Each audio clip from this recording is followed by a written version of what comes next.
The one piece of advice, whether it's real estate people or anybody else that's looking to get something into one of the newspapers, I tell them to do their homework. You need to do your homework first. And what I mean by that is you have to take the time to look at the publication, understand who their readers are, and what the demographics are, and what kind of articles that they print in their paper. Because if you are wasting your time and the newspaper reporters or editors' time, if you're calling up and asking them, telling them that you have this house for sale or something like that, and their specialty niche is something completely different. So you have to take the time to do that. Every newspaper has a website. Every newspaper has an About Us section, and they have their advertising section on there, which not necessarily to send you to buy advertising, but that always includes the demographics information that'll tell you about their readership. So you'll know if those are the people that you want to reach. Look at the niche publications. People have a tendency to want to focus on the big picture, and it's wonderful if you can get on one of the news stations or if you can get a major feature in one of the huge metro dailies. But that's, like trying to throw the dart at the dartboard and hitting the bullseye exactly. The percentage is extremely low. However, if you look into your niche markets and your local publications, you're going to have a better percentage of results by reaching out to those people, and again, making sure that the story that you're pitching fits their market. The two things about this is you can become an expert to help reporters answer questions regarding different trends, especially when it comes to real estate, but you can also use these things as a tool if of getting advice for yourself that you can pass on to your customers, whether you're a commercial leaser or if you're selling residential real estate. I think, again, this goes back to just understanding who you're talking to. One of the points that was made was about finding a local angle for a national trend. As far as for papers like mine, the special sections are definitely more trend related and are planned well out. For the breaking news items, that's an excellent piece of advice, because there's a lot of times that we're looking at the headline news first thing in the morning on what's come on CNN or one of the other channels, and we're like, wow, we should find somebody.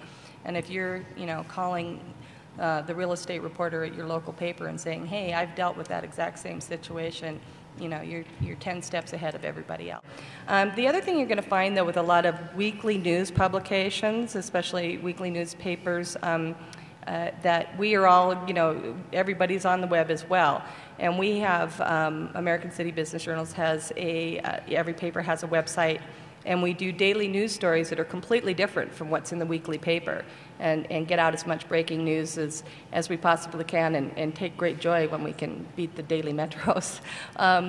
But that also, we have a separate, what we call an email push that goes out to subscribers that's free to anyone every day, with 8 to 10, 12 stories of things that have happened that day in the business world. So if you have something that's really breaking, you can call us that morning, it may not get it into the print publication, but we've got almost 20,000 subscribers on our email, so that's a lot of readers for that as well.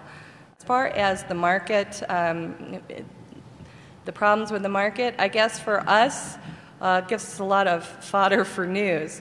Not that we actually want to always have bad news in, but it is a hot topic right now, so it's getting a lot of coverage, a lot of play. We've been doing a lot on the mortgage industries, which obviously directly affects all of you. But I think along those lines, we want to, at the business journals, we want to give you advice. So we do want to hear about the stories of people that are finding a way to turn this around for themselves. So if you have that kind of story, that's always another good thing to push. It may not necessarily be totally about your green activities necessarily, but just the fact that you are a green broker who has found this way to make things better for yourself and aggressively go after clients and are still having successful sales models. I really appreciate what we get from Business Wire and PR Newswire. However, you've got to remember, we haven't really talked about this because we're all being sweet and friendly up here, but we're all we're all competitors, and we want the story first. And so if you send out something blindly on PR Newswire and Business Wire, we may pick it up for filler. But we're not going to come to you and say, hey, this is really cool. I'd like to do a big story on this, because we know every other newspaper and every other news outlet in town has seen it.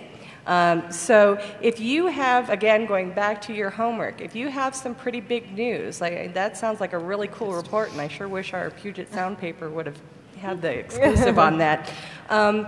I think that, to take the time and really think about what you're doing with that piece of information and who needs it the most to get to the most people you want to reach with that information, and go and build your relationship. Take the time to figure out who's the person at the TV station, who is the real estate reporter at that particular newspaper. Call them up or email them and say, hey, I've got this and I'm talking to you first.